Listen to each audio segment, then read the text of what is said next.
শ্রীমদ্ ভগবদ গীতা তৃতীয় অধ্যায় কর্মযোগ শ্লোক 6 কর্মেন্দ্রিয়াণি সংযম্য আস্তে মনসা স্মরণ ইন্দ্রিয়ার্ধান বিমূঢ়াত্মা মিথ্যাচারঃ স উচ্যতে। তাৎপর্য 1 মূল ভাবার্থ ও শ্লোকের প্রেক্ষাপট। এই শ্লোকটি ভণ্ডামি বা মিথ্যাচারকে তীব্রভাবে নিন্দা করেছে এবং কর্মযোগের প্রকৃত উদ্দেশ্যকে স্পষ্ট করে। শ্রীকৃষ্ণ অর্জুনকে বোঝান যে শুধু বাহ্যিকভাবে কর্ম ত্যাগ করলেই কেউ আধ্যাত্মিক উন্নতি লাভ করে না, বরং মনকে নিয়ন্ত্রণ না করে বাহ্যিক ত্যাগের ভান করাটাই হল চরম বিমূঢ়তা। যে ব্যক্তি কর্ম করার সমস্ত কর্মেন্দ্রিয়গুলিকে হাত, পা, মুখ, মলদ্বার, উপস্থ সংযত করে, কিন্তু মনে মনে ইন্দ্রিয় ভোগের বিষয়গুলি যেমন রূপ, রস, গন্ধ, স্পর্শ, শব্দ স্মরণ করতে থাকে, সেই বিমূঢ়াত্মা মূর্খ মনোযুক্ত ব্যক্তি মিথ্যাচারী বা ভণ্ড বলে অভিহিত হয়।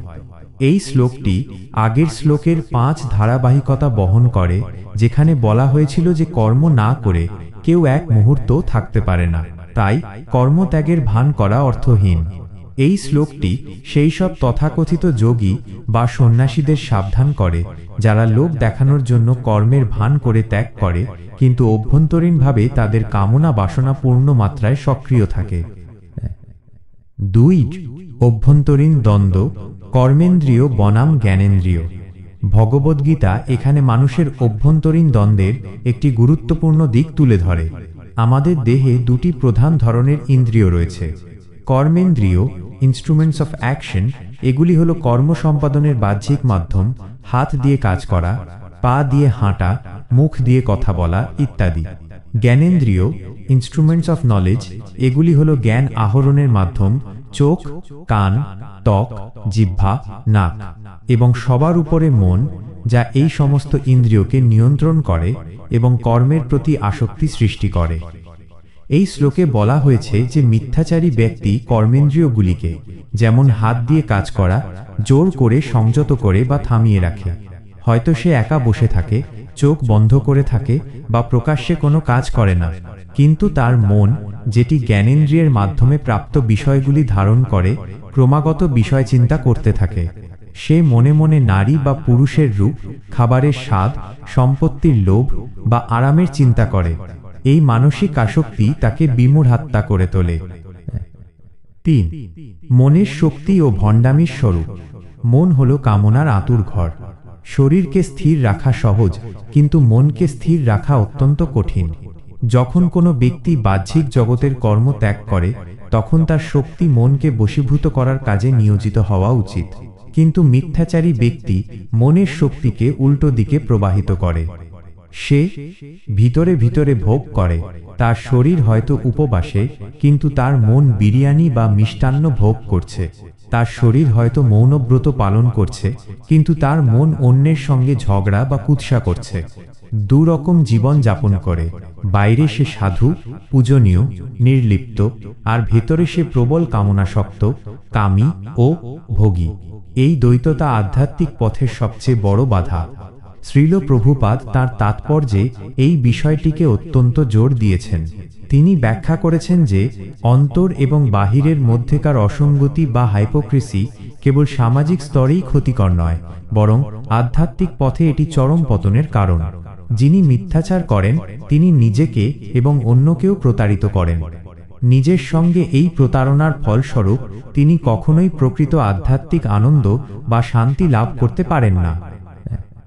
4 ফলস্বরূপ বিমূঢ়াত্মা ও পতন।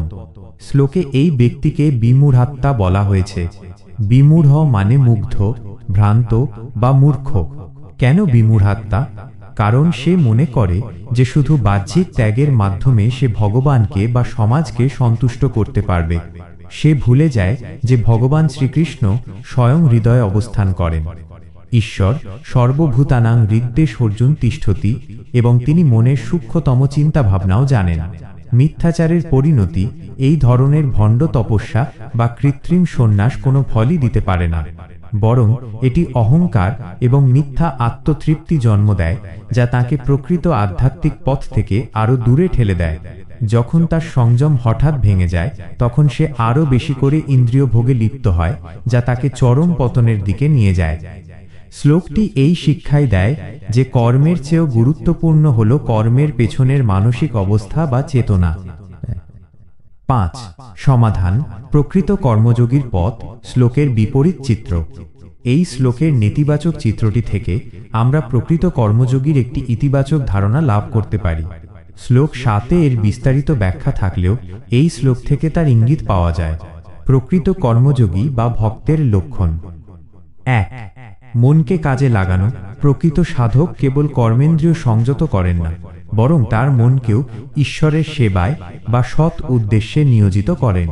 তিনি যখন বাহ্যিক কাজ করেন না, তখন তিনি শ্রবণ, কীর্তন বা স্মরণ করেন। 2. বুদ্ধি দিয়ে নিয়ন্ত্রণ। এই ব্যক্তি মনকে বুদ্ধি, যা ঈশ্বরের সঙ্গে যুক্ত, দ্বারা নিয়ন্ত্রণ করে। ফলে তার মনে যখন ভোগের চিন্তা আসে, তখন সে সচেতনভাবে তা পরিবর্তন করে সেবার চিন্তা বা সৎ কর্মের চিন্তা দ্বারা। 3. অনাসক্ত কর্ম। তিনি এমনভাবে কাজ করেন যাতে কর্মের ফল তাকে বন্ধন করতে না পারে। তিনি জানেন যে কর্মের সংযম তখনই সফল যখন তা মনের সংযম দ্বারা সমর্থিত হয়। সুতরাং শ্রীমদ্ ভগবদ্গীতার এই শ্লোকটি নিছক বাহ্যিক ত্যাগের ব্যর্থতা ঘোষণা করে এবং অভ্যন্তরীণ শুদ্ধতার উপর জোর দেয়।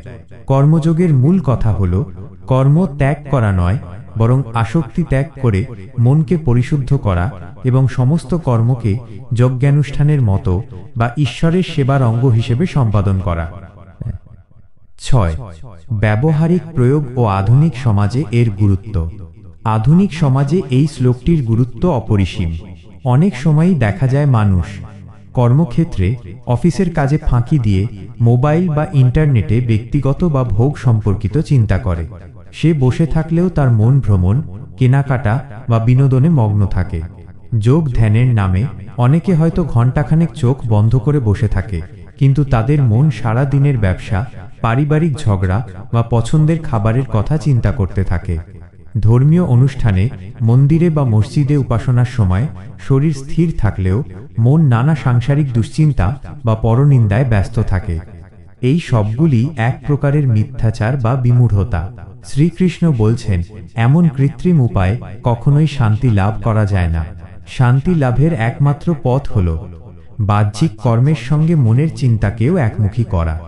যখন কর্মেন্দ্রিয় বিশ্রাম নেয়, তখন মনকে ঈশ্বরের নাম জপ বা সেবার পরিকল্পনায় নিয়োজিত রাখা।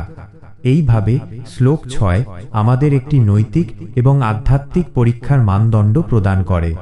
এটি আমাদের শেখায় যে আমাদের আত্ম উন্নতির পথে সবচেয়ে বড় বাধা বাইরে নয়, বরং আমাদের নিয়ন্ত্রণহীন এবং আসক্ত মনের গভীরে লুকিয়ে আছে। প্রকৃত যোগী বা ভক্ত সেই, যিনি অভ্যন্তর এবং বাহির উভয় ক্ষেত্রেই শুদ্ধ এবং সৎ। তিনি কর্মে নিবৃত্ত হলেও মন দ্বারা আসক্ত হন না, বরং মনকে পরম সত্যের ধ্যানে যুক্ত রেখে জীবনের সমস্ত কর্তব্য পালন করেন। হরে কৃষ্ণ। প্রিয় ভক্তবৃন্দ, আপনারা দেখছেন ভক্তিলিঙ্ক চ্যানেল।